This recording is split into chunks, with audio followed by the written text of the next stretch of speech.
하나님 나라 백성인 하백 여러분, 하백의 성경 아카데미에 오신 것을 환영합니다. 이 시간은 로마서 18강 시간입니다. 함께 나눌 주제는 은혜 아래 들어오다의 로마서 2장입니다. 적용 포인트. 시간을 내어 우리가 정죄하는 것이 옳은 행동들인지 생각해 보십시오. 그러한 행동이 잘못이기 때문에 우리가 이를 반대하는 것은 옳다는 사실을 분명히 하십시오. 위선을 주의 깊게 정확히 구체적으로 어떻게 폭로할지를 우리의 마음이 본질상 이런 끔찍한 행위를 하는 사람들보다 결코 나을 것이 없음을 보여줄 방법을 생각해 보십시오. 우리가 어떻게 다른 사람의 나쁜 행동들에는 너그럽지 못하면서 자신의 나쁜 행동에는 너그러운지를 보여주는 몇몇 예를 들어 보십시오. 결혼 생활과 관련된 작은 예를 들자면 저자는 아내가 자동차 열쇠를 제자리에 두지 않으면 화를 내면서도 저자가 똑같이 하면 아내가 공감하고 격려해 주길 기대합니다. 또는 누군가 뒤에서 저자에 관해, 그러니까 크리스토퍼 애쉬에 관해 안 좋게 말하거나 오해할 만한 말을 할 때 크리스토퍼 애쉬는 매우 화가 납니다. 이 일을 두고두고 떠올립니다. 그들이 얼마나 수치스럽게 행동했는지 속으로 구절절 편지를 씁니다.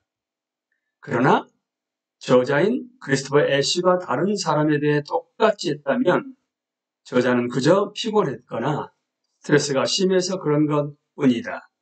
사실 그것은 내 잘못이 아니다라고 생각합니다. 죄를 짓고도 곧바로 벌을 받지 않은 구체적인 예를 몇몇 들어보십시오. 장비를 부풀렸을 수도 있고 인터넷으로 음란물을 보았을 수도 있으며 자신을 과장하고 다른 사람을 깎아내렸을 수도 있습니다. 하나님은 우리를 곧바로 벌하지 않으실 때마다 우리를 회개로 이끌고 계시다는 사실을 분명히 하십시오. 7절이 말하는 바를 방향과 목표로 삼으며 산다는 것은 무슨 뜻일지 터놓고 이야기를 나누십시오. 내 자신은 가르치지 아니하느냐? 우리는 왜 성경을 읽는가? 단지 지식을 늘리기 위해서인가? 아니면 삶을 바꾸기 위해서인가? 이것을 우리가 동료 신자들을 보는 방식에 적용하고 우리가 그들 가운데서 그 누구보다 우월하다고 생각하지 마십시오. 이것을 우리가 비그리스도인들을 보는 방식에 적용하고 그들이 우리보다 영적으로 수준이 낮다고 생각하는 것이 아니라 우리와 똑같이 은혜가 절실히 필요한 죄인이라고 생각하십시오. 본문 설교 개요 A 2장 전체 설교 한 편 1장 18절부터 32절을 요약한 이후 이번 장 첫머리에 나오는 스스로 의롭다고 여기는 자에게는 편지로 답하면서 시작할 수 있습니다. 우리의 티칭 포인트는 논증에서 가장 핵심이 되는 부분에 초점을 맞춰야 합니다. 다음과 같은 부분을 선택할 수 있습니다. 첫째, 회개는 필수입니다. 우리의 회개는 하나님이 우리를 받아들이실 수 있는 유일한 길이기 때문입니다. 둘째, 오직 하나님의 영으로 변화된 마음만 회개할 수 있습니다. 그래서 나는 빈손으로 하나님께 나와 그분의 영을 간구해야 합니다.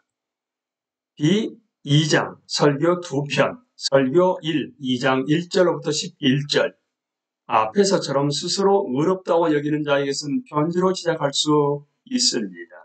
또는 그리스도인이나 다른 사람들로 이루어진 어떤 가십 그룹으로 시작할 수도 있습니다. 누구누구가 무엇을 했다는데, 뭐라고 했다는데 들어보셨어요? 나 부끄럽지 않나요? 티칭 포인트를 이렇게 잡을 수도 있습니다. 첫째, 내가 다른 사람의 나쁜 행동을 정죄할 때마다 나는 나 자신을 정죄하는 것이다. 둘째, 내가 곧바로 벌을 받지 않을 때마다 하나님은 내게 돌이킬 시간을 주고 계신 것이다. 셋째, 그러므로 내 삶을 반드시 돌이켜야 한다. 오직 돌이킨 사람만이 심판 때 받아들여지기 때문이다. 설교 2장 12절부터 29절. 모든 교회는 진짜 그리스도인과 가짜 그리스도인이 섞여 있다는 말로 시작하거나 겉과 속이 다른 몇몇 예를 들면서 시작할 수 있습니다. 그것은 겉시장처럼 텅 빈 속을 가리키는 인상적인 겉모습일 수 있습니다. 또는 대단한 속을 숨기는 인상적이지 않은 겉모습일 수도 있습니다. 매우 평범해 보이는 영국의 빅토리아 십자 훈장이 이것을 분명하게 보여줍니다. 티칭 포인트를 이렇게 잡을 수도 있습니다. 첫째, 외적인 종교적 특권이 영원한 운명을 결정하지 못한다. 둘째, 특권을 거의 갖지 못한 사람이라도 저자 해석이 정확하다면 마음이 변화될 때 구원받을 것이다.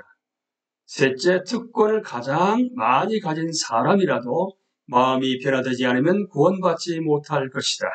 또는 하나님에 대해 아는 지식은 놀라운 것이지만 이것만으로는 부족하다. 넷째, 하나님의 영으로 마음이 변화된 사람만이 하나님의 백성에 들어갈 수 있다. C. 2장 1절부터 11절 설교 2편 1절부터 11절 본문으로 2편의 설교를 하면서 다음과 같은 티칭 포인트를 담을 수 있습니다. 설교 1, 2장 1절부터 5절. 첫째, 나는 다른 사람을 정죄할 때마다 하나님 앞에서 나 자신을 정죄하는 것이다. 둘째, 내가 곧바로 벌을 받지 않을 때마다 하나님은 내게 돌이킬 시간을 주고 계신 것이다. 셋째, 내가 끈질기게 돌이키지 않으면 마지막 날에 임할 하나님의 의로운 진노를 더 많이 쌓는 것이다. 설교 2장 6절부터 11절. 첫째, 전반적인 진리. 마지막 심판 때 채택되는 유일한 증거는 내 삶의 전체적인 이야기인 나의 행위일 것이다. 둘째, 신자의 경우 행위는 믿음의 공적 증거일 것이며 다음과 같은 것을 보여줄 것이다. 신자의 삶이 갖는 목적, 영광, 존귀, 썩지 아니함. 신자의 삶이 갖는 성격, 참고 선을 행함. C. 신자의 삶에 대한 도움인 영생. 셋째, 마찬가지로 불신자의 경우 행위는 믿지 않는 삶의 목적, 그리고 자신의 성격, 진리에 대한 불순종인 성격입니다. 봉, 환난과 혼곤을 보여줄 것입니다. 성경 공부 인도, 분명한 이해를 위해 첫째, 왜 다른 사람의 나쁜 행동을 정죄하는 것이 나를 정죄하는 것이기도 한가? 둘째, 하나님이 회개하지 않는 자들을 곧바로 벌하지 않으시는 이유는 무엇인가? 셋째, 사는 동안 고집스럽게 회개하지 않는 자에게 실제로 무슨 일이 일어나고 있는가? 넷째, 6절부터 11절의 전체적인 원리는 과연 무엇인가? 다섯째, 두 그룹이 7절부터 10절에서 어떻게 묘사되며 이것은 그들에 관해 우리에게 무엇을 말하는가? 여섯째, 12절, 13절에서 비그리스도인과 그리스도인이 어떻게 묘사되는가?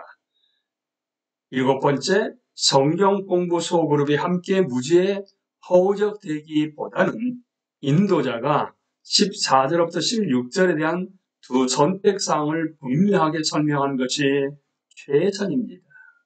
여덟 번째, 17절부터 20절에서 유대인은 어떻게 묘사되는가? 아홉 번째, 자신이 그리스도인이라고 공언하는 사람들이 진짜 그리스도인이 아닐 때 어떻게 되는가? 열 번째, 한 사람이 진정한 하나님의 백성에 들어가려면 어떤 변화가 필요한가? 정직한 반응을 북돋우기 위해 첫째, 어떤 면에서 우리는 세상에 대해 반응할 때 로마서 2장의 유대인을 닮았는가? 둘째, 우리는 날마다 회개해야 할 긴급한 필요를 깨닫도록 어떻게 서로를 독려할 수 있는가?